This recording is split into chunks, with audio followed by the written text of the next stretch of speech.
Formula One comes to Abu Dhabi in the United Arab Emirates for the last race of the 2023 Formula One season.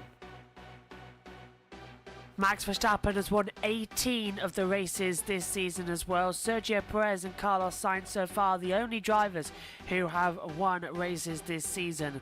Now looking forward to it as well, this is the final round here at the Yas Marina circuit and this has been repaved in areas, should be an interesting race.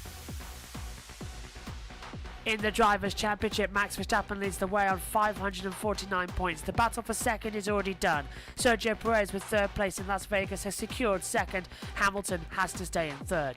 Carlos Sainz is fourth, but Fernando Alonso fifth. The battle for that, level on points. Lando Norris then ahead of Charles Leclerc, and then George Russell now too distant back in 8th position.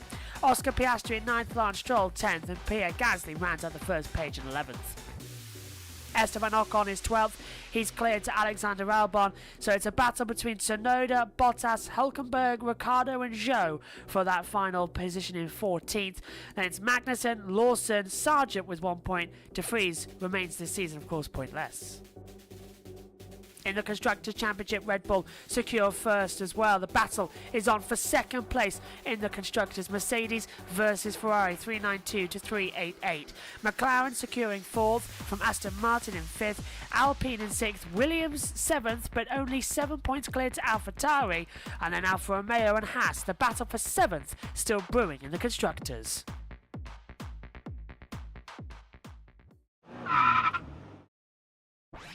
Let's take a look at the Yas Marina circuit in Abu Dhabi. 3.281 miles, 16 corners, a total as well of 58 laps. It's a fantastic sweeping circuit that has been modified since opened but still provides a challenge.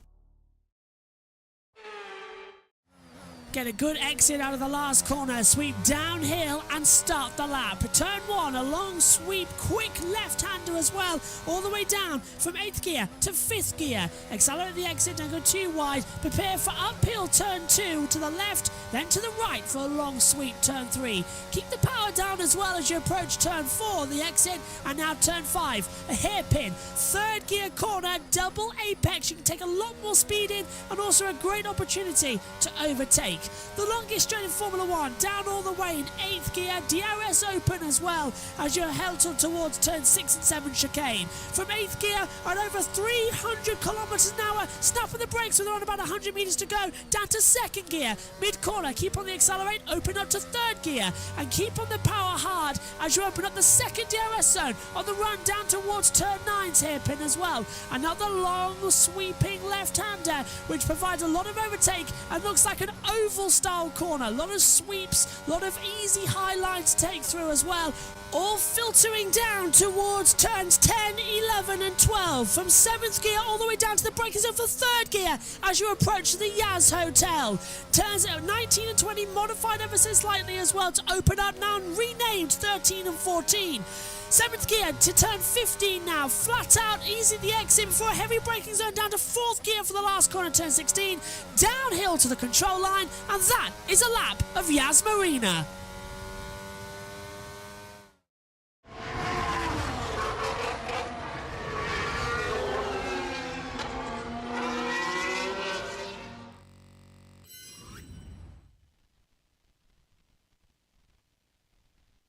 Right, so, oh, that's loud.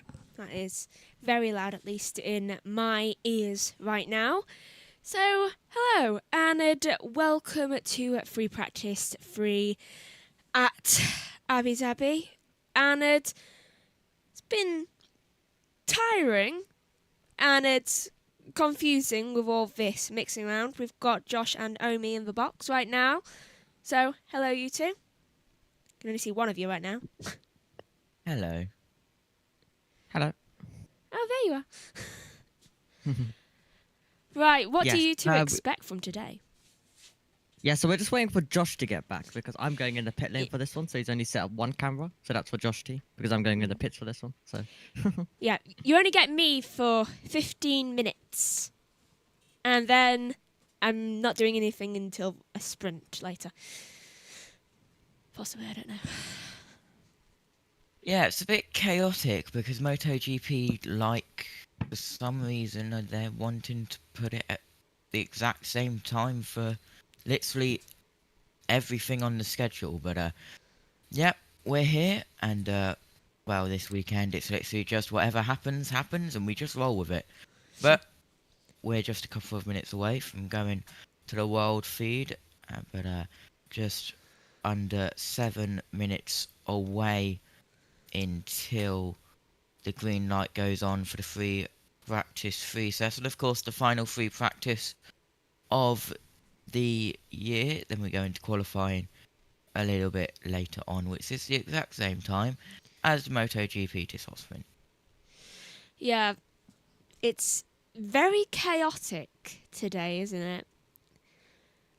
Yeah, but at least it's not as chaotic as I keep saying this, but one of the weekends it's the Austrian Grand Prix weekend, Megan, and I'm just gonna get it up, but it's F1, F2, F3, F1 Academy, Porsche Super Cup, all at Austria, and then on top of that, it's the Dutch Grand Prix in Assen,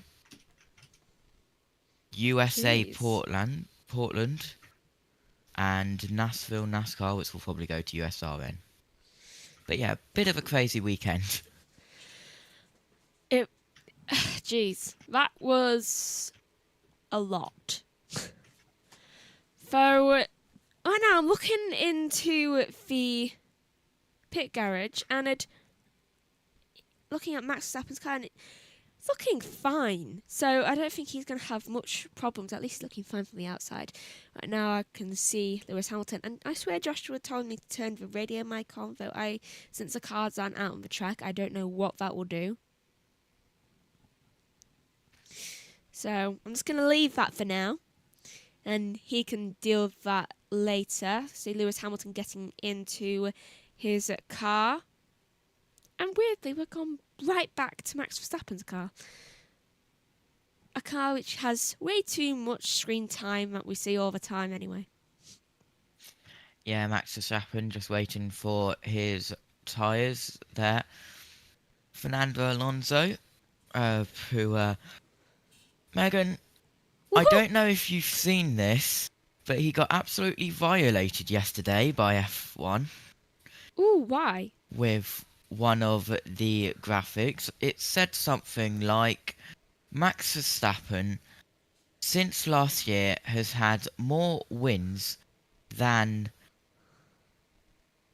Fernando Alonso in his whole career, or something like that. That is evil. Right, I'm going to turn the radio mic on because it's in the middle of the thing and I want to...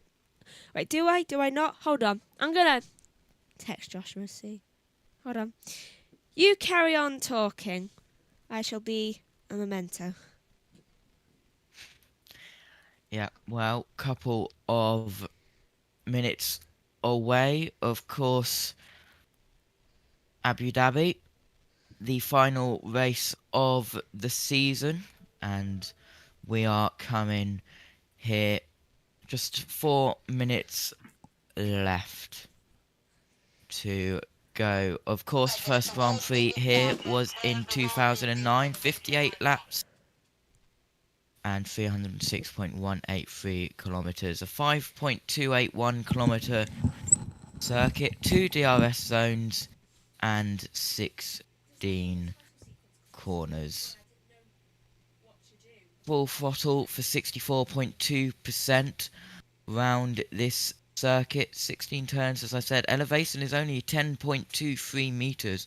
Top speed 334.3 kilometers an hour, which is around 207 miles per hour. Of course, the night range, but the tyres we are using, the softest of the range, C5, C4 and C3 is our hard tyre. Well, yesterday we saw a couple of crashes. Carlos Sainz in one of the Hasses, I believe it was Magnussen,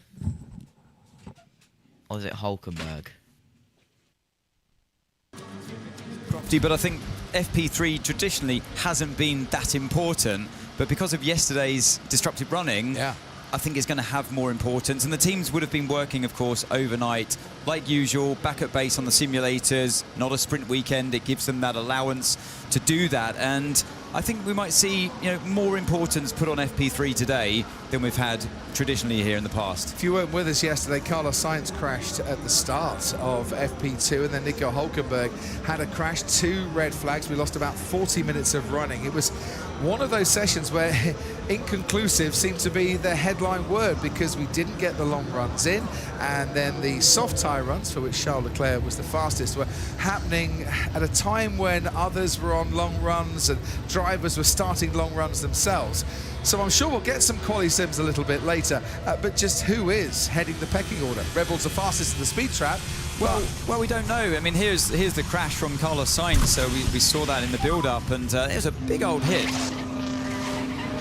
Got those bumps, and I think he was a little bit distracted as well by Daniel Ricciardo, the AlphaTauri, coming out of the pit lane, which he's entitled to do. He didn't do anything wrong, did Ricciardo, and I don't think he was disturbed by the airflow of the car. Here's on the right-hand side, you got Hulkenberg losing it. The only lap he's had, or the only moment he's had so far, because he didn't compete in FP1. This is the only track running that Hulkenberg's had this weekend. So, of course, for him, FP3 is vital that he gets the laps under his belt and a feel for the car, because that's not the feel he wanted. We had 10 rookies yesterday. Max Verstappen was one of 10 drivers then that sat out FP1, and I think it was the first session that we didn't have a current or previous world champion involved since the 1996 French Grand Prix. Verstappen was in a bit of a hurry to get on with things in the evening. Simon and Naomi and Damon were discussing what went on at the pit lane exit, and well, I copped a lot of flack from Max Verstappen fans for saying that I didn't really like what Max was doing. I stand by that. I didn't, because he was in a hurry to get past people and try and overtake at a place where you really shouldn't be trying to overtake, because it is very narrow down there, and you don't want to be causing a jam. But it's not just what he was doing to get his elbows out, it's the fact that he then slowed down, got passed by George Russell on that particular outlap, and did what he has been doing in previous races, which is to try and get onto the track in a hurry, but then slow down when he gets to the head of the queue. And that's not really in the spirit of what the drivers have arranged between themselves, which is why at the drivers' meeting last night, I'm told the drivers said to the race director, Niels Wittich, no, this can't happen. We don't like this. This is going to cause a bit of an accident. To why Niels Wittich has now said, yeah, for qualifying, you can't overtake on that pit lane exit. Why he hasn't done it for practice, Niels Wittich knows, I don't. It all stems from the root cause of the problem is the fact that the drivers aren't permitted to drive as slowly as they wish on an outlap. Yeah.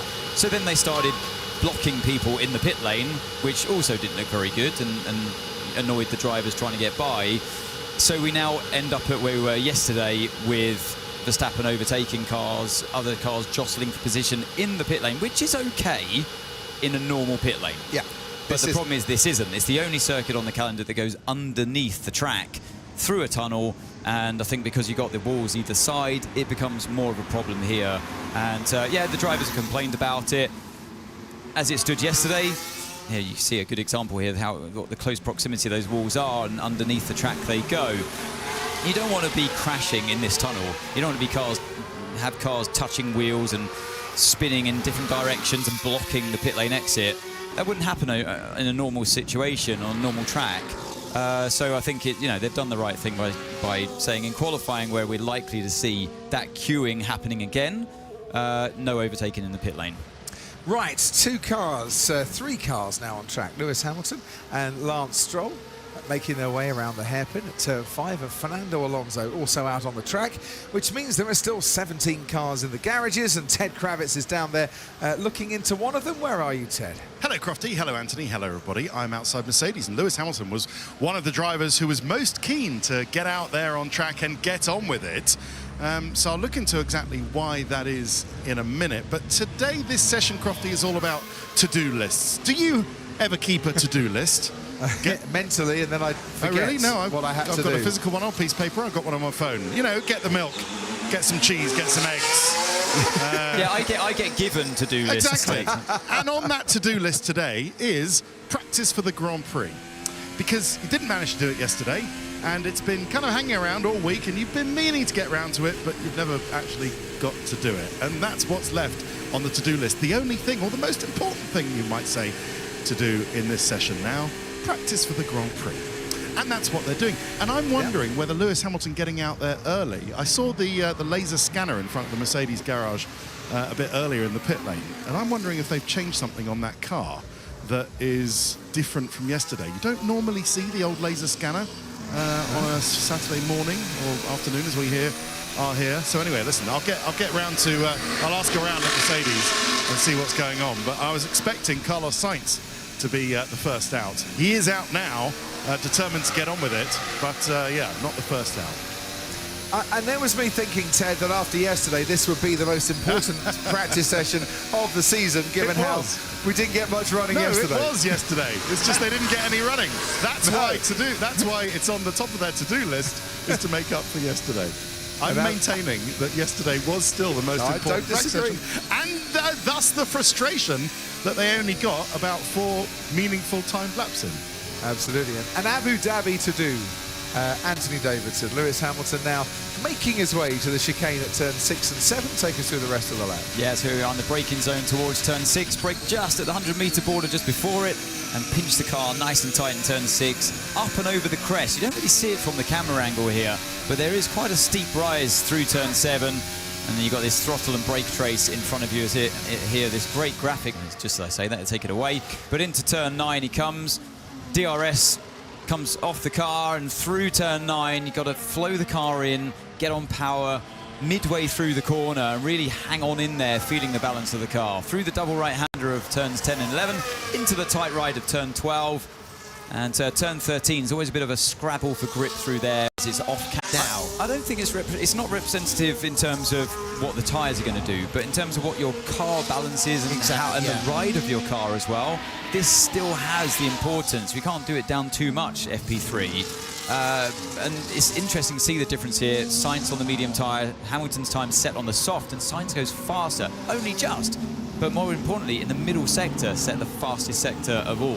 But is there a worry with this session that you set your aero balance up just right for this session, and then the mechanical grip that you get extra when the track cools down upsets that aero balance a bit? It's more about tyre wear and the degradation is the bigger concern as the track starts to cool. Your aero balance, it changes all the time, depending on the track. Evolution from FP1 all the way through the weekend, even if the conditions were exactly the same in terms of track temp and wind speed, the track grip itself is constantly evolving. You're chasing a moving target. You know, if you stay at a circuit all day, you can often end up running at the end of the day the same balance that you started with, and you think, oh yeah, actually that was pretty good, when you weren't happy with it in your very first run. Charles Leclerc then on a run of 4 consecutive top 4 starts. He's 7th in the championship, can finish as high as 4th, but is in danger of finishing outside the top 6 for the 3rd time in the last 4 years. He'll either be happy, disappointed, or a bit meh by the end of Sunday night. We'll see how that goes, and let's concentrate on this lap. His teammate has the fastest lap time so far. And it's a great fight, isn't it? 4 points separate Mercedes, the team, versus Ferrari. It's the last big fight, you'd have to say, that needs to be settled this weekend, will be settled this weekend. So the focus, for me at least, is between Ferrari and Mercedes. Always remembering, of course, that it is still a Grand Prix, and all those other considerations, they won't be out with just that objective. They're there to win whatever whatever the consequences for the Constructors' Championship or any other championship. They just want to get to the front.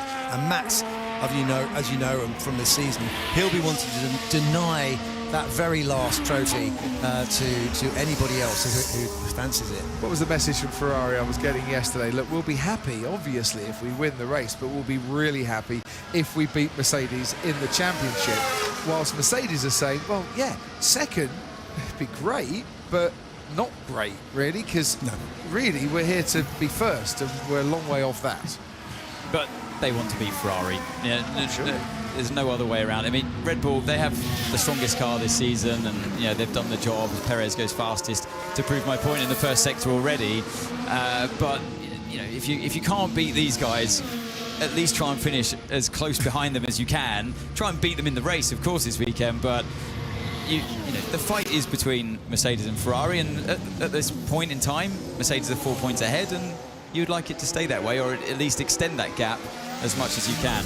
Sergio Perez has sealed second in the championship. If you want to ride on board, as we are doing now, with Sergio or any of the other drivers in this session, you can do so. You need the Sky Sports app and your Sky Sports login, as he's already 9/10 up through the first two parts of the lap. Sky Stream, Sky Q, Sky Glass customers, you can press your red button as you have been doing all season long. Sergio Perez is pressing that foot flat to the floor at times during this lap and is going rather rapid.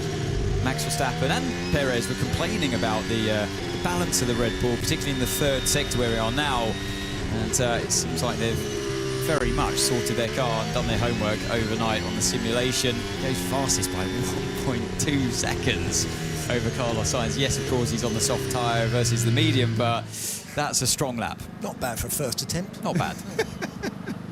I thought you were going to come out with some words of wisdom there as you were looking at your phone. On the, right, he's got I'm just looking for what tyre was on, but and then Anthony's cleared that one up for me, so no problem. Yeah, it is actually. Right, should we try this again then, now that we've got our systems back working? Hello everybody, welcome to the last practice session of the year. Fingers crossed, yeah. Hello, welcome. So, thanks to Sky and Megan who will take us through the first 10 minutes of the session. Everything's gone a little bit crazy. I'm sorry if it was a bad start to the programme and you were left with nothing for 5 minutes. We've been having a lot of issues switching back over from MotoGP to Formula 1. Let's run through the order. It's Perez, Gasly just goes second. Then it's Sainz, Hamilton, Leclerc, Hülkenberg, Stroll.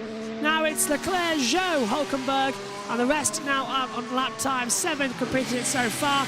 Alongside me in the commentary box is Josh Team. Obi's in the pit lane. Hello, Josh. How are you? Nice to have you back this weekend. One more to go, eh? How are you? Yep, hello. I was literally looking at my clock. I was just chilling, and then I realised, oh, it's 2 minutes until we're going live. So yeah, a quick rush to get back into the comments box. But the last weekend of Formula 1 and a big Constructors' Championship, as Crofty was just talking about, Ferrari versus Mercedes.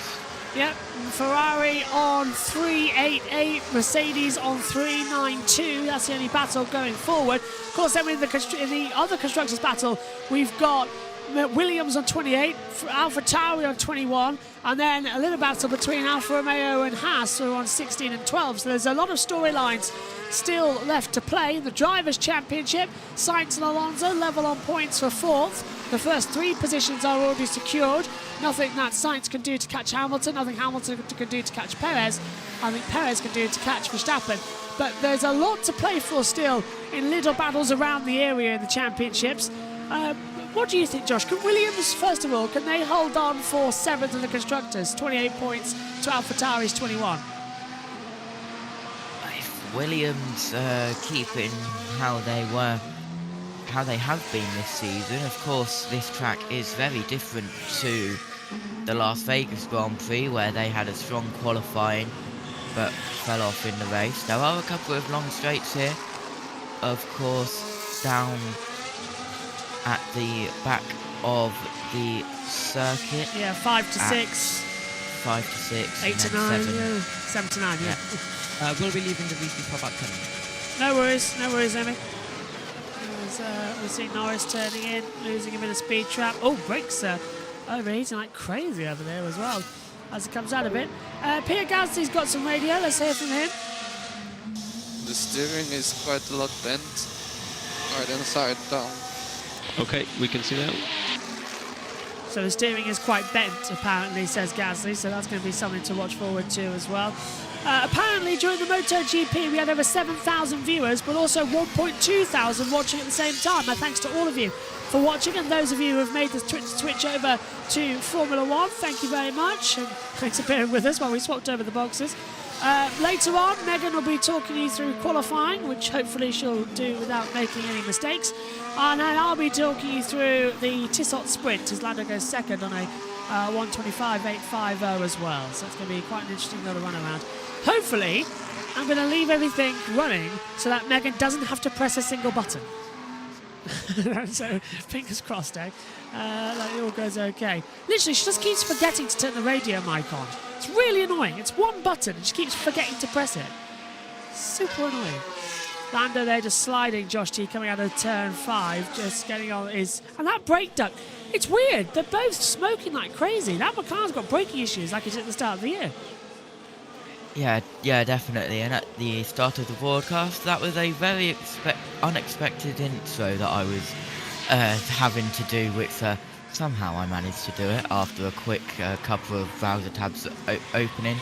But Leclerc on a lap passing the Haas down in towards turn 6, now through turn 7 on a good lap, personal best set to 1. Ooh, that was quite close for the McLaren, but it pulls off. Which one was it? It was Leclerc passing Norris and Alonso, yeah, coming into turn 9. As you can see, we're on a different track map at the moment, you might notice, because the other one isn't loading. It's not playing ball with us, so we're going to try and fix that at some point in the broadcast. But considering how annoying it is, sometimes it's best to leave it, otherwise, you know, we'll fix it for tomorrow, but, you know, never that good. Perez on a 125, 417. This is the one we want to replace it with anyway. I like this one better going forward as well. We'll hopefully have new graphics next year. Just got to get in touch with them. Leclerc does a 126.090. Fifth fastest at the moment. And Perez still a 125.417. So he's still got a better run around. He's got the DRS as well. Sector 2 is a 36.536 as well. There's the battle between... I never get why Ferrari have curved monitors as well. It's so weird. But there's the constructors' battle between Mercedes and Ferrari. 392 to 388, as we said yesterday. Now, Martin Brundle never got any run around yesterday, so hopefully he's out there talking us through the track at some points. Slow mode burnout. They're all just getting it through on the AI radio transcriptions. Checo at 8. Magnus is gone, turn 16, opening lap. So the AI radio transcriptions are absolutely brilliant and on point. Hamilton being told you're at 5, George is at 5 seconds. This is Hamilton's radio now. Is the track just ramping up, yeah? Yeah, there should be a bit of track ramp. So Hamilton being told about the improvements happening out there on the circuit. Russell, fast sector 1, fast sector 2, 17.419, 36.535 middle sector. Oops, and Megan's left here. Oh dear. Well, Megan's might have just broken her headset. Oh. She left the lead right in front of the fire, and it's melting. Great. Let's quickly throw it to Sky while I fix this another issue. Started off strong in FP1. I know you didn't have the regular drivers out there like Verstappen, who we're running on board with now in FP1, but I feel like Russell's really on top of that car around here.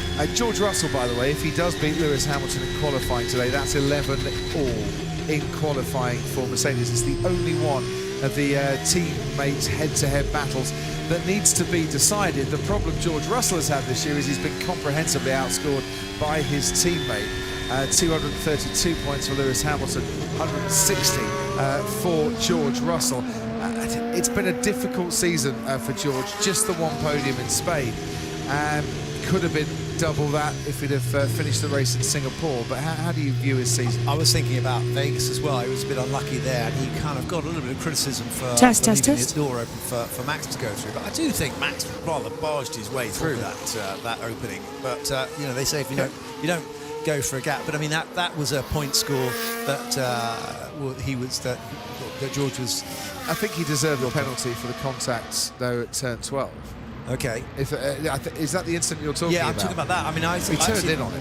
Well, it was a very late lunge, is all I'll say.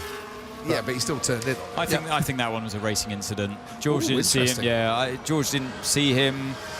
It's a new track for them, and quite a loose rear. Sliding a lot.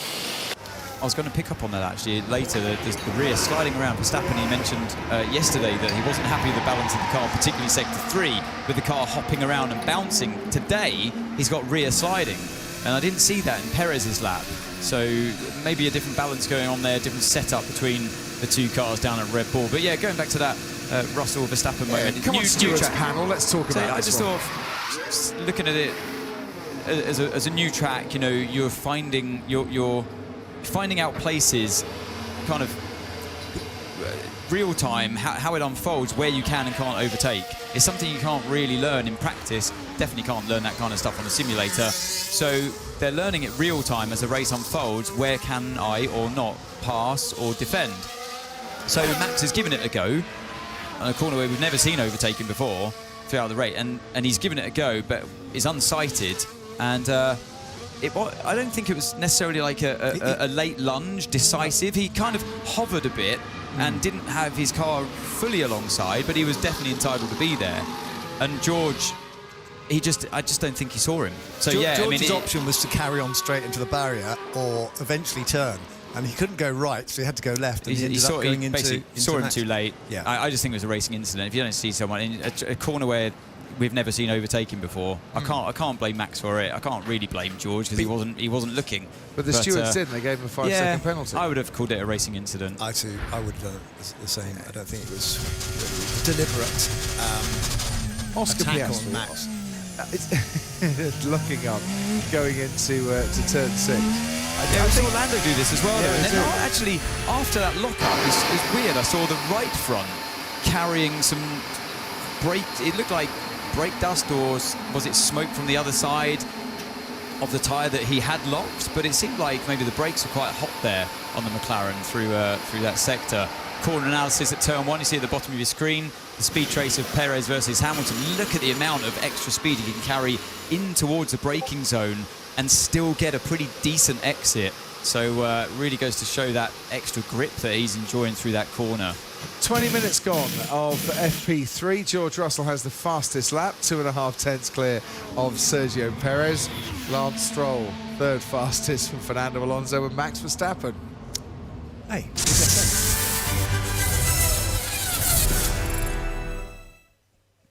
From F1 to Q1, let confidence in your data drive you forward. Formula One on Sky Sports, sponsored by Workday, a finance and HR system. Sport is the pinnacle of innovation and has created an opportunity to develop so much of the technology that we see in the cars on the road today. Petronas used Formula One as the ultimate test laboratory of its advanced fluid technology solutions. We want to utilize our platform with more than 1 billion spectators to showcase how it can be done. We are enhancing our capabilities to produce biofuels with the proposed control.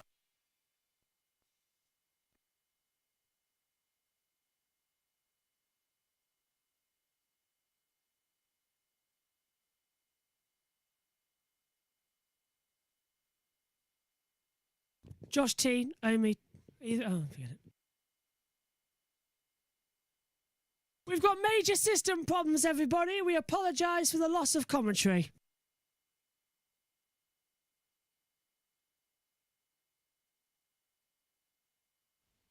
There was some heavy bouncing or bottoming out of turn 15, I think, second last corner.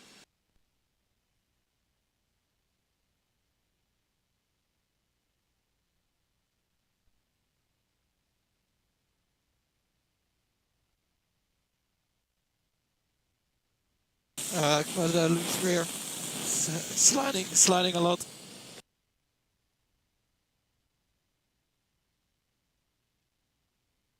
Some very heavy crosswinds on that straight here from 5 to 6. Yeah, copy that. Yeah, it's pretty gusty everywhere. The balance is really inconsistent and tricky.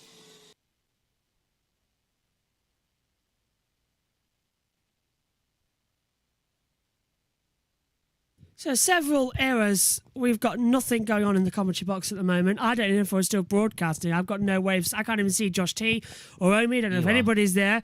All our screens have gone blank. And when I say blank, I mean they've all gone blank. So I've got no idea if we're still there. So I'm going to hopefully say Josh T and hope he's still there.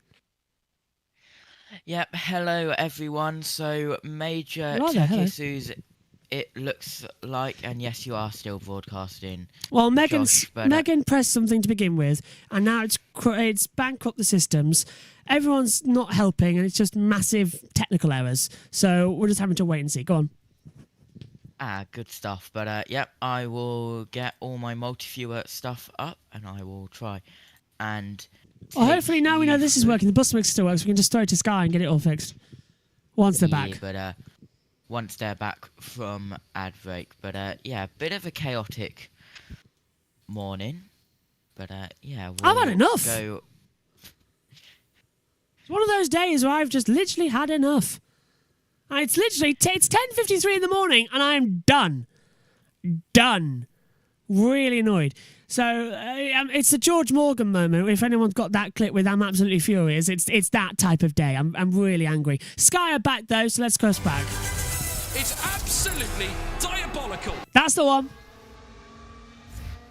Alex Albon currently 7th fastest. This is a little montage of some of his best bits of his fastest lap so far. Damon?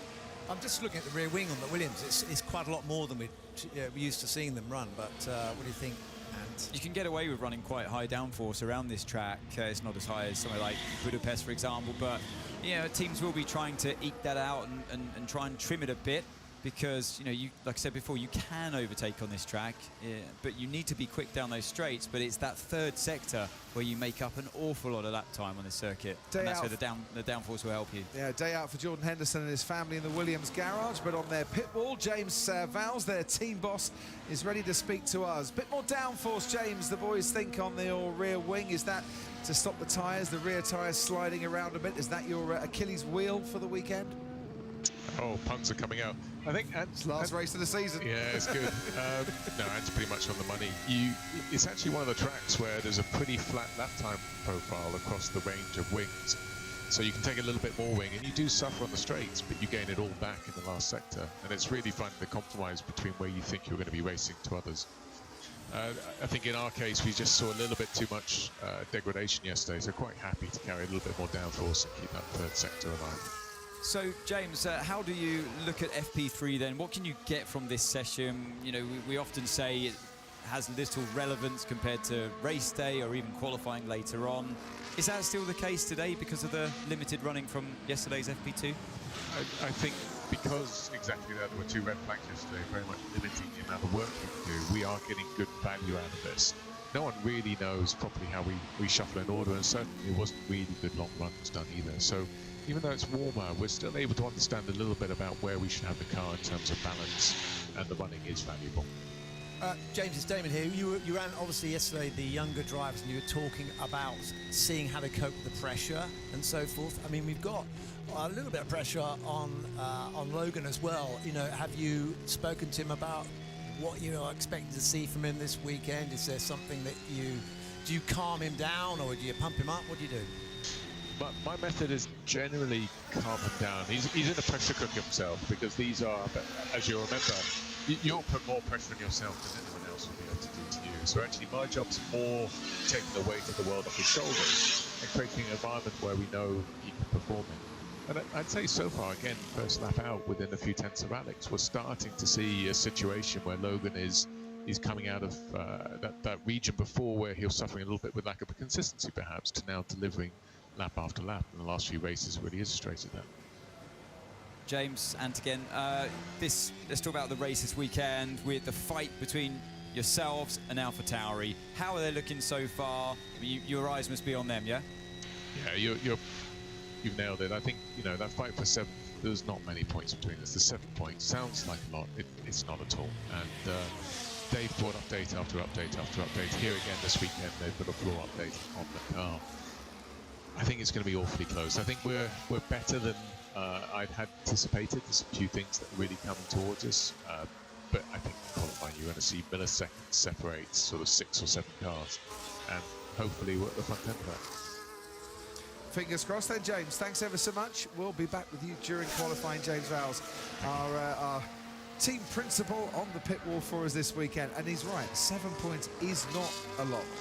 A sixth place finish for AlphaTauri, that's 8 points right there. Logan Sargent goes 9th. They need Albon and Sargent, one of them into Q3 and one at the sharp end of Q2.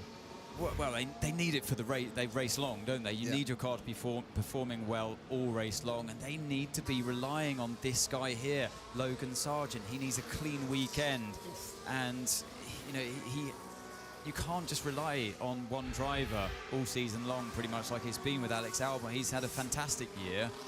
Logan Sargent, it's great that the team have backed him, given him that chance to to settle in as best he can in this first season in Formula One, and they've tried to take that pressure off him as best they can. But now it's crunch time. You need him to be there this weekend with that fight with AlphaTauri. Crunch is not such a maybe not. good word to use not literally. But I was listening to him in the driver press conference talking about the difference between stepping up into Formula One. What is the difference between that and all the other Formula you've been in? And he said all the right things, because he was basically saying, listen, you cannot, whereas in the past you might have just thought you'd done enough. In this business, you've never done enough. There is no rest. You have to study every single aspect of your life and of your job as a driver. And this man has experienced exactly the same thing this year, Oscar Piastri. But he's had 10 points finishes, not just the one, and has had the joy and the experience of winning a Formula One race, the sprint race in Losail in Qatar. Undoubted highlight for Oscar Piastri, but he's got a job to do this weekend, and that's to help his team to 4th place in the championship. Let's carry on focusing on this lap as he makes his way towards the hairpin at turn 9. DRS closes as he bypasses Yuki Tsunoda on the inside of that corner. Yeah, can you really see there just what a delicate process it is on the steering on the exit of turn 9, as I was mentioning before. Now it's the tricky, the fiddly section of turn 12 into 13. That corner's compromised in its line. 14, you let the car open up a bit more, close to the barrier on the right. Yeah, I just stopped talking there just to hear if it was flat out. Of course it was. And then to that final corner, Hulkenberg mentioned the tailwind, the crosswind, the different parts of the track, and that's very much one of those corners. So Piastri, he's one of those drivers that, rookie as well this season, he's had a phenomenal season, really taken the fight to Lando Norris, very close in qualifying between the two of them always, and goes P3 with 29.5 minutes to go this FP3 session. And has something of a luxury this weekend of returning to a track he has at least raced on before, and not just raced on. He won the F2 feature race from pole here in 2021, sealed that F2 title with a 3rd place in the sprint. So at least he's back on familiar ground this weekend, which, speaking to him the other day, he said it was a brilliant feeling, because the last few tracks never been to ever, including some of the countries he's never been to. Yeah, I mean, so he's done fantastically well to cope with all those. I mean, you are a massive disadvantage if you've never been to a track against, say, your teammate who's been there before. So, yeah, I'm sure he feels pretty excited to be somewhere where he actually knows what the corners Just go. Ricciardo getting all floaty out of turn 12 and into 13. He's definitely, he's pushing it. He's very close to Yuki Tsunoda's time. Yeah, within a few hundredths of a second there. So it's pretty much where the car is. You'd have to say 12th, 13th, as it stands right now, at least with the setup that they've gotten that AlphaTauri behind the speed of the Williams. And that's another fight. We've got the Ferrari and the Mercedes. We've also got the Williams and the AlphaTauri that will be settled this weekend. Last race for AlphaTauri. They'll have a new name next year, if you believe the rumours. They'll be called the Racing Bulls. Creativity astounds me sometimes. Tsunoda crosses the line, goes 10th and splits the Williams. And splits the Williams. Ted, I'm not sure about Racing Bulls. Are you not really? I think it's apparently I've got bad news for you if you're not keen on sponsor team names. Oh, is there a sponsor team name? Not only one. Well? Apparently there are 2 sponsor team names. So. I mean, the more eccentric amongst us in Formula One still called Sauber.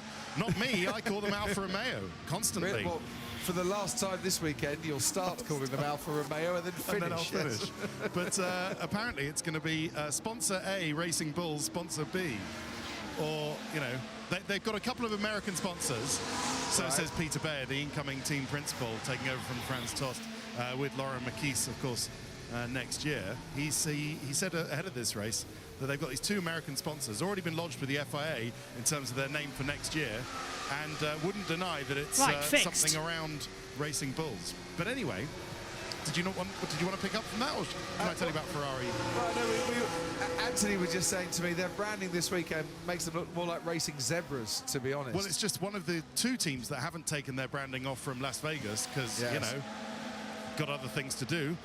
But I think actually in Las Vegas, and I think now even more so, that is a trial livery for next year, what AlphaTauri are running now. Really? Yeah. Zebra racing. What would win in a race, a zebra or a bull? That's a good point, Ted. That's a very good. We need to find out the answer. Bulls have horns. Really? Zebras don't. I'm going for a zebra. Run away. I think it's quicker. I think a zebra. All right, well, that's an interesting start to everything. Right, we've got everything sorted now, finally up here in the commentary box. So, yeah, nothing's going to go wrong now. Famous last words. Josh T, 35 minutes wasted. Typical of Abu Dhabi curse. How are you now? What have you found out from looking at all race control stuff? What have I found out? That the British Truck Racing Championship is returning to mainland Europe next year, but not to the Nürburgring. Oh, Assen? Le Mans. Le Mans? What, is it on the full circuit as Gasly goes off the track coming out of turn 16? The Bugatti circuit, yeah. We saw that Gasly having a bit of a moment coming out of turn 16, just losing the rear. Luckily, he looks to be A-OK between it. Hamilton doing something similar out there as well. So, yes, hello everybody. Apologies for all these errors. It was a button that got lodged and isn't working, which is always the case. Main question is, go on. Is Megan's headset okay? Megan's headset is okay. It was left in front of the fire, but it is now cooled down, I'm glad to say. Still don't know if it means it's A-okay or not. Probably something will go wrong. It always does. But how are you? Sorry, you good? Yeah, been quite busy, of course. Got all the staff coursework, good old 2-year coursework for GCSEs and all that stuff. Yeah, all the fun. All the fun stuff, parents evening and those fun stuff as well. But just chill out, and F1 and MotoGP doing MotoGP things and wanting to be on it at the exact same time as another final weekend. Literally, we get to I'm not here for qualifying 1, Megan's here, and I'll come in, I think, just before the end of Q2 and for Q3, and then Megan takes you through like 10 laps tomorrow of the race, or 5 laps, whatever it is, while I do MotoGP. Then we swap over. I call the end of Abu Dhabi, she goes and calls some of MotoGP, and then we swap back around for the rest of it. It's just one of those days where it's going to be utter chaos. And then, yeah, but hopefully the World Championship will be decided today in the Tissot Sprint, and we won't need to worry that much about tomorrow. That would make it easier. It would indeed, because then there's no pressure on missing a championship moment, and we can just do both races at the same time. Sainz on a 1:13.447. He's avoided a grid penalty, Carlos Sainz, after crashing yesterday into the tyre barrier. So he will not have any issues out there on the circuit. That's not Leclerc, that's Sainz. So the graphic's getting it wrong there. We know it's Sainz, we can see it's Sainz on the driver tracker.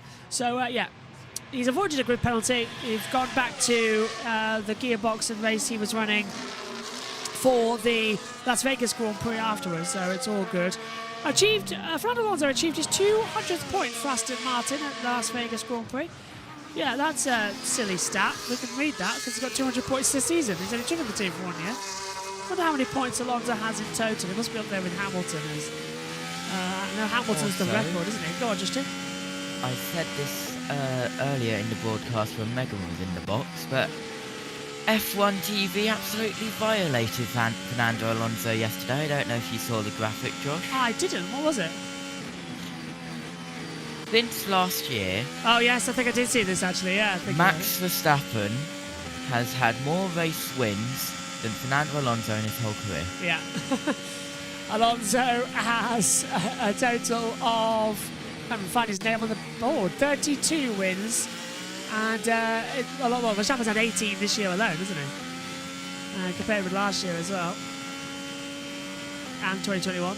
Just absolutely insane the last 3 years. Of course, Max now has 53 career wins. He is the second most experienced driver on the grid in terms of race fixtures. Hamilton on 103 and Verstappen on 53. So they are 50 behind each other right now, which I think is insane. It's madness how quickly it all catches up. Charles Leclerc though, on pole position 23, Max Verstappen 32. So yeah. Although Max can't do it this year, but he could get his 98th podium, which, let's face it, looks to be more of a certainty, doesn't it? Going forward, that he'll be victorious this weekend. Yeah. What I would like is for it to be Verstappen, Perez, Hamilton 1, 2, 3. Because then it's like the 1, 2, 3 in the championship, 1, 2, 3 in the final race. Just a nice bit of symmetry as Alonso comes back into the pit lane after his initial run. Okay, so 21 minutes to go in this one. A few other drivers out on the circuit. Are we going down for an interview? Ted's got news. Low fuel running in a while. Fernando Alonso on a race run currently.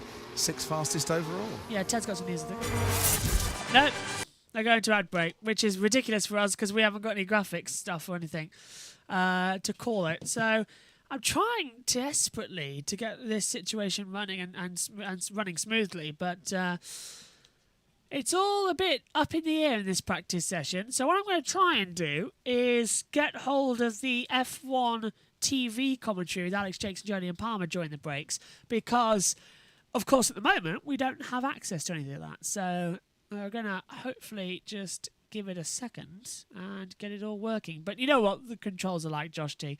It all is just hopeless. Yeah, where is it? Yeah, I was hoping you might know that.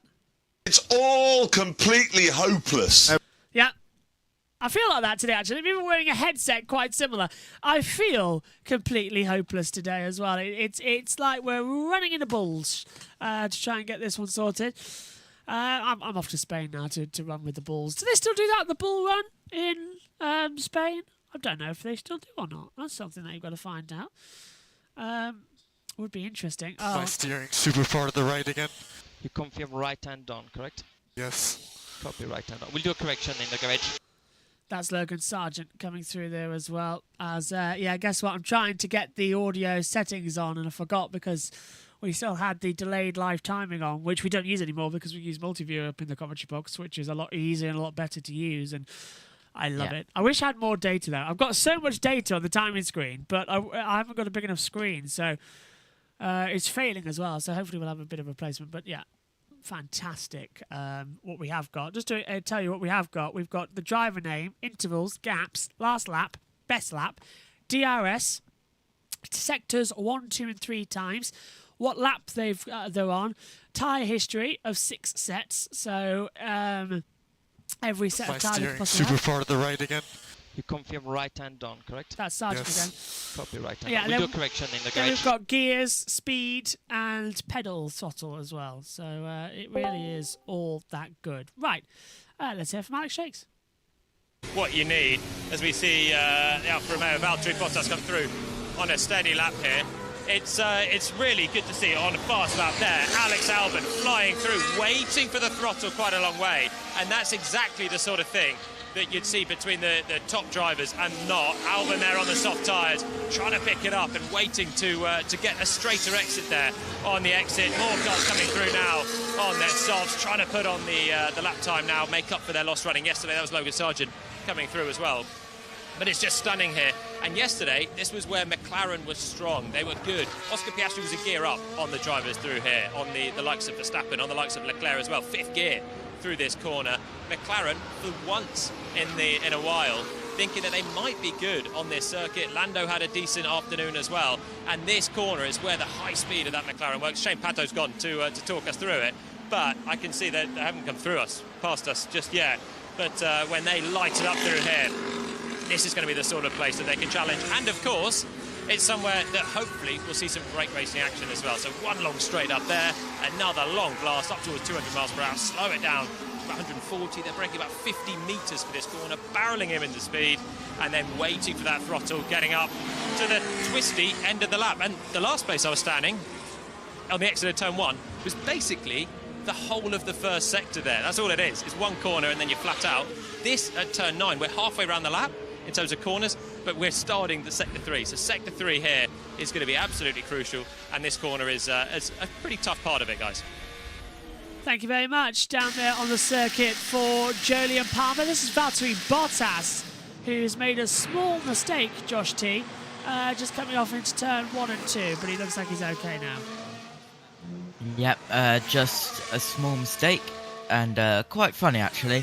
Omi joined as soon as we threw down to Alex Jakes, and there was no Alex Jakes. Do you want some Alex? Do you want some Alex Jakes, Omi? Yeah. All right, let's give you a couple of minutes of Alex Jakes. That's only fair. 2018 World Championship in Formula 2, and finds himself at the top of the timing page once again, exactly a tenth of a second ahead of his team. Of his old mate, sorry, Alex Albon. Albon sorted it out a little bit today, at least at the way the timing screens look. Looking at the data, the Williams just really struggling on the brakes. They did have their sort of typical high-speed advantage, but they were struggling on the brakes. This Mercedes looking strong as he arcs around JP there on the in the mid-corner of turn 9, and this is where they've been really strong then, down towards turn 12. In this braking zone with combined load, go on board with George Russell, hits the floor generously, it must be said, through the mid-corner. This is where the nice, soft Merc sorts out all of these low-speed apexes, and that's why it's good on its tyres. That's why it's better on its tyres than the Ferraris, but sometimes doesn't take that qualifying pace away because it's looking after the tyre, being softly sprung through those mechanical mid-corner sections. So the best lap for George Russell, who'd done very little running, actually, before he headed out on this particular run, but seems to be getting more done now. Top of the timing page for George Russell. That was the voice of Alex Brundle talking you round. We've still got Jolyon Palmer trackside as well, and it gives us a chance to see a roommate reunion of sorts. Yes, our graphics department have done it again. They have found another banger from the archive, and we have Mr. Brundle, Mr. Palmer, roommate reunion. Does one of you want to explain why we're looking at a roommate reunion graphic? You're missing a massive bowl of curry, because that's what JP used to cook. That's the only thing I think JP could cook at that age when we shared a flat at university. Yeah, does he have the right of reply? I don't think he does. I do, but cooking's never been my jam, I'll be honest. It's just not been. But what halcyon days for Nottingham University alumni. Both here at FP3 ready to go. That's where it was. Happy days. Yeah, there's only one Derby Road. I'll give it that. It's not Nottingham in the background, is it? I do not recognise that Alex Brundle survived some dodgy curries. In Nottingham you would. I tell you what, if that's Nottingham University, it's well, I'm not going to say it's had an upgrade, but it looks terrific in the background. It had an upgrade when we turned up. The graphics department have been ready to run this for about 6 months. Guys, what age you... Palmer, you've got a very young photo there. Brundle, you look exactly the same. They took that yesterday in the gallery. You haven't aged a day. Yeah. I almost heard you, but then two McLarens came flying past Jakesy. I was complimenting your commentary, those Palmer. pictures in.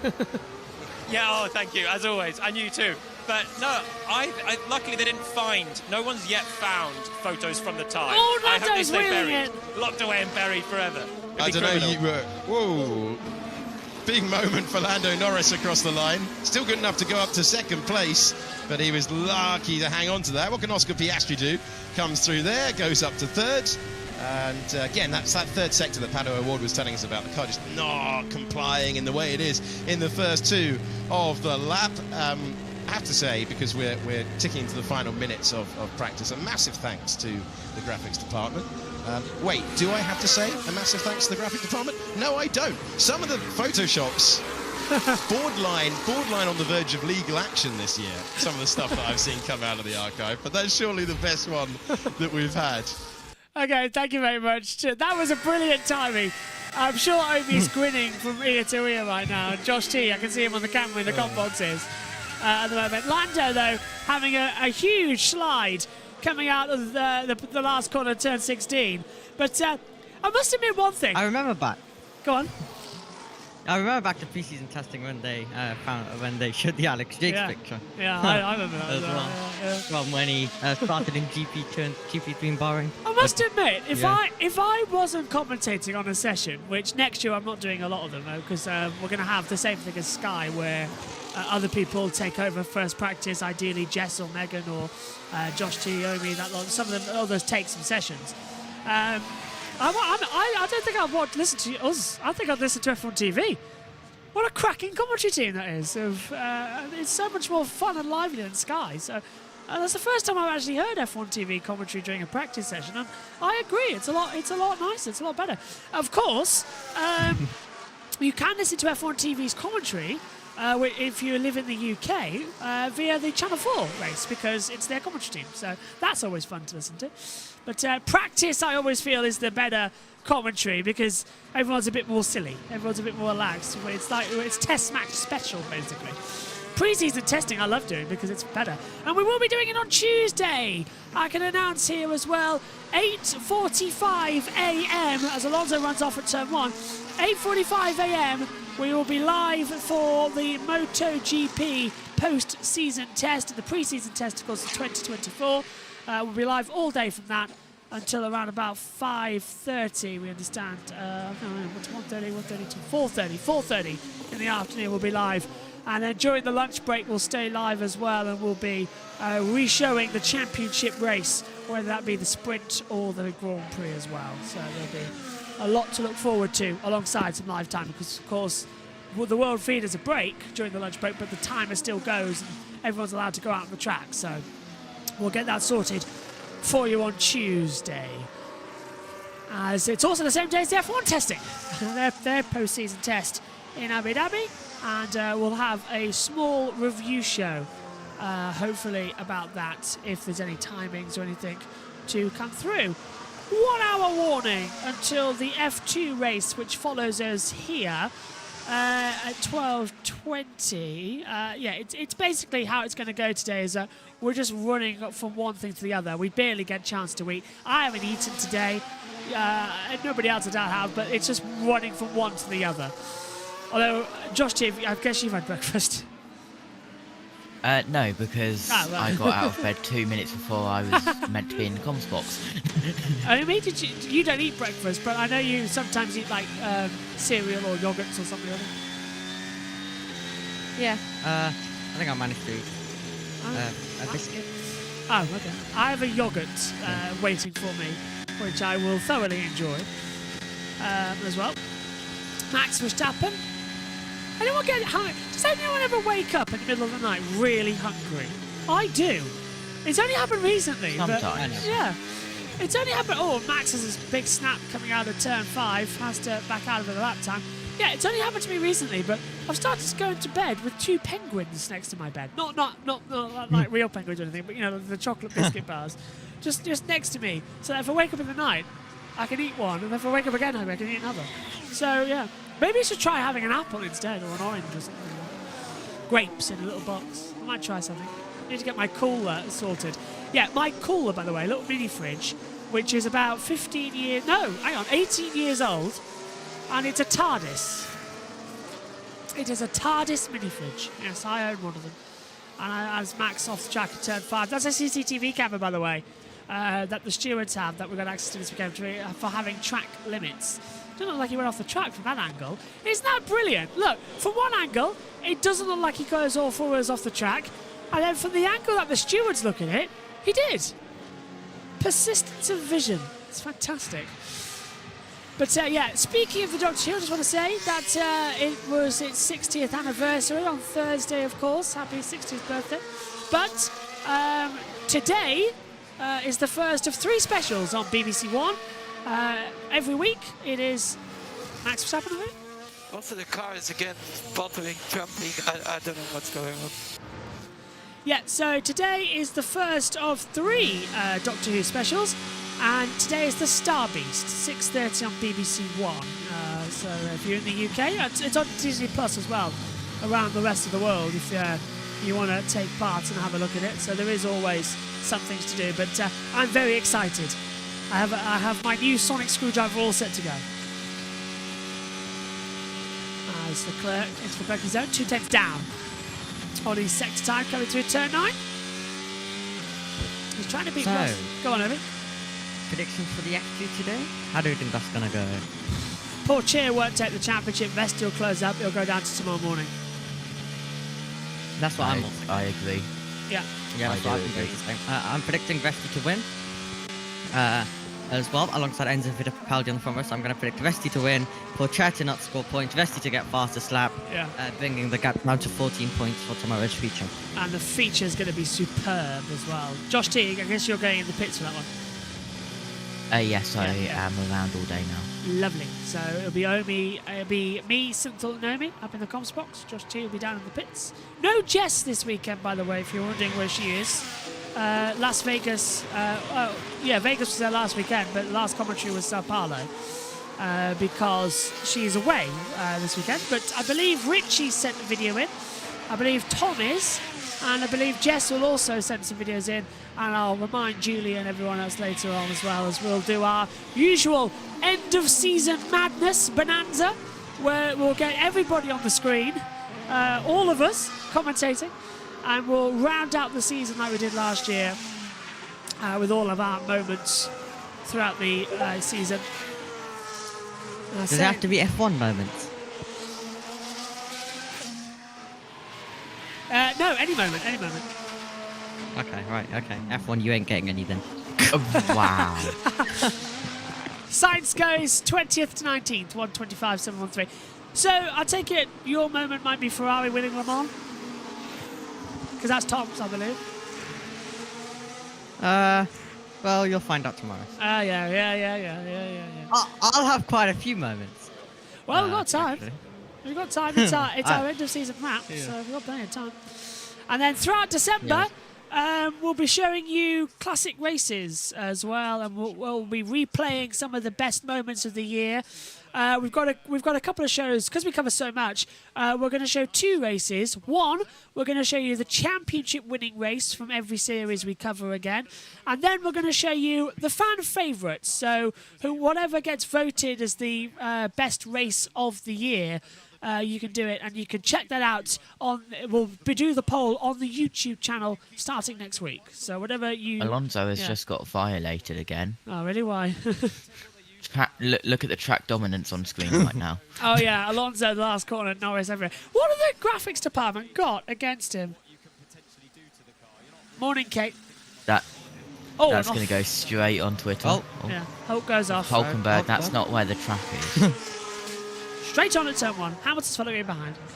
Also, I think for whatever the best race voted is for every season, I'll do a highlights of it as well. We'll get that out there. Oh, lovely.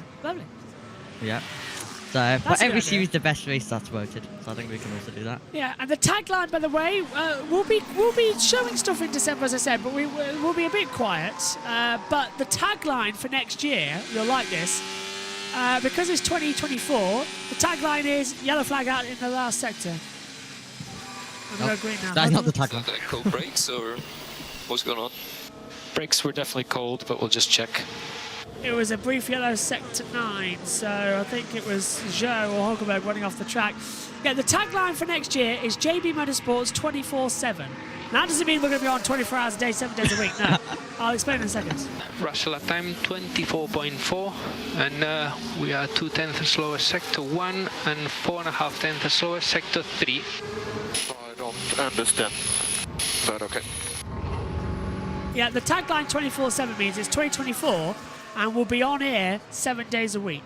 So there will be a new either a YouTube short or a video or something, classic races, Grand Prix itself, something will be on every single day of the week, whether it's a quick YouTube short or it's a little news program, it's a podcast, whatever. There will be something on every single day next year. So at minimum next year there'll be 365 extra videos, but then we've got to add in everything else we're doing, and we'll be rushed off our feet as well. So it'll be harder in the off months of January, February as well, but it'll get easier because we've got things like the F1 launches, we've got Formula E, we've got everything. So it will become possible that there will be a video every day, no matter what it is. As Stroll comes through, oops, he has a snap. And then also for some of the other series, some driver transfers as well. So what again? So, for some driver transfers for some other series as well. Yes. Like Formula 2 and Formula 3. Yeah. All the same. Yeah. And of course got Moto. So there's always something we could. Yeah. Yeah, so there's always something we could. There's always going to be something. Yeah. Our idea for next year is that this YouTube channel becomes the home for motorsports fans. They did a good job, by the way, in turn 3 for the bump. No, I've stayed now, otherwise I'll forget. They flattened it out a bit overnight. Yeah, they've gone out there and they've removed the bumper turn 3, so that's nice of them. So yeah, I want this channel to become the home for motorsport fans. Everyone can come here and hang out, watch every session that we could possibly think of to do, and we do it. So yeah, it's going to be a lot of fun. MotoGP had a lot of videos, didn't it? Yes. Oh. A lot. Incredible. And that's positive Lots, because they're doing it in a lots. different commentary box. Yeah. There'll be more as Sonoda goes 8th for 125.222. So yeah, we're looking forward to it next year. A lot of action, a lot of interest as well. Oh, so you are watching. Hi.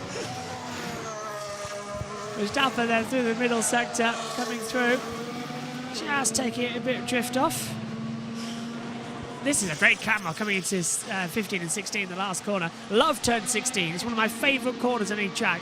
The amount of energy you can carry in and get on the power just over the bump is brilliant. Verstappen 6th though, 125.153. Verstappen yet to top a session this weekend. So it's just like Vegas as we're into the last 20 seconds. Hey, boys, I might have time for some food. Brilliant. Food? Nice. Food! Actual food! Tell you what though, I am having an early night tonight. I desperately need to catch up on sleep. I'm still shattered from Vegas. Vegas was the 8th week, 8th race in 9 weekends where I've been doing night races, and it catches up with you. You get to the end of this and you are so energized, but I guarantee you, Monday I'll be exhausted. Tuesday, how I'm going to get through that stream, I don't know. It's going to be a lot of fun. I am going to be, however, messaging Maddie Patterson and asking if she's got some time to do some bits. Same goes for Julia as well, and see if they've got any time to hop on the commentary and talk about the season. Just a reminder, I'll be making a return to Grid Network tonight as well on the pre-race show, 5 p.m. GMT. As the flag flies for the pre-and post-race show. Whether we're talking a new champion or not, we'll find out. So it's all going to be decided very soon indeed. And that is it. Gentlemen, we have done it. We have ended the practice runs for 2023. There is now no practice session left in any category. Now on, there's one more qualifying for Formula 1, and then there are 3 races to cover. 2 MotoGP, a Tissot Sprint and a Grand Prix, and the F1 Grand Prix. But practice is done, and the honours... And F2.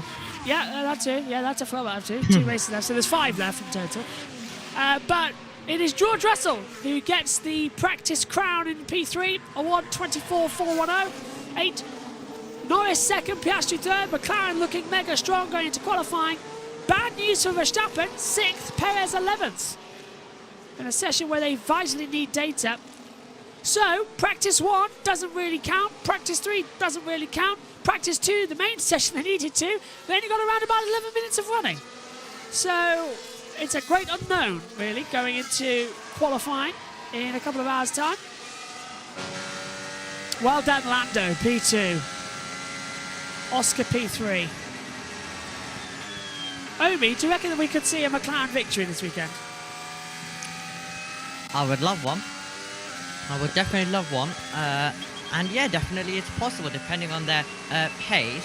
And yeah, it's just going to be phenomenal. And if we do get any victory other than Red Bull, then it's going to be a great way to end this season. So yeah, I cannot wait. And it does look like it's close, and that we don't know who's going to be on pole position. It's a bit of an unknown. It's been a bit of a messy 3 practice sessions. With obviously practice 1 not really counting too much with the rookies coming in, and then we obviously had practice 2 being really having a lot of chaos with obviously the red flags, and then practice 3 it's also just been a bit chaotic as well, with everyone just running around with a lot of runs as well. So still, I don't really know who's looking quick, other than we have Mercedes possibly looking quick, McLaren in there as well. So yeah, it could be anyone really. It is going to be a lot of fun. Final practice starts end of the year on the grid, and they'll all rev up and get going down the hill towards turn 1. It's a downhill start, of course, here in Abu Dhabi. That podium looking superb. We're about to get our first podium. I hope they're not going to spray the champagne on the track. It'll fizzle away quite quickly, but we've got a qualifying to do. Winds up, by the way, 6.1 kilometres per hour. Track temperature 40.5, air temperature 28.6, 59% humidity. No rain, of course, but it is getting up there out on the circuit. Could be quite interesting. Yeah, fingers crossed as well that we can get everything sorted going into next season as well. Just going to double check that we can finally do the practice graphics this weekend. Yes, brilliant. We can. We've been having numerous issues throughout the broadcasting weekend. Launch for Max Verstappen. Very strong indeed. And nice it's towards the first corner. So, that's it then. Practice is done for 2023, just like that. All those sessions completed. Here's the running order as things stand on the end as we look over Yas Island. George Russell is the fastest, Lando Norris is second, and Oscar Piastri third. What an interesting qualifying this is going to be. Alexander Albon in fourth. What a top 4. Charles Leclerc fifth. Max Verstappen sixth. What a top 6. Esteban Ocon 7th, Logan Sargent in 8th, Yuki Tsunoda 9th, and Zhou Guanyu 10th. Really unusual third practice. Perez is 11th, Hamilton 12th, followed then by Gasly, Alonso, Stroll, Bottas, Hülkenberg, Ricciardo, Magnussen, and Carlos Sainz just checking the car's okay. He's down in 20th place. Closing thoughts then, Omi, what have you made of practice this year? What do you think going into quali? Well, practices, I have to say, have always been really interesting and exciting this year. So yeah, it's been great doing a lot of practice sessions. A lot of waffle has been. We've done a lot of waffle in them as well. So yeah, great to just waffle on. And yeah, it's been amazing, this practice session. We don't know what's going to happen in qualifying. I guess we're going to have to find out. And I cannot wait to see who's going to take the final pole position of the year. But now our attentions turn to Formula 2. They do indeed. Josh T, predictions for quali? I was just surprised that F1 Kids is making a return. Oh, yeah, sorry. Predictions for quali. I don't think Max Verstappen's going to get pole. I don't think he is. I've got a feeling it might be Russell. Could be quite good. Okay, my thanks to you, Josh. My thanks to you, Omi. Thanks to Megan earlier. Thanks to all of you at home. We'll be back for the F2 sprint race in around about 20 minutes' time. Thanks for your company. We'll see you soon. Bye-bye.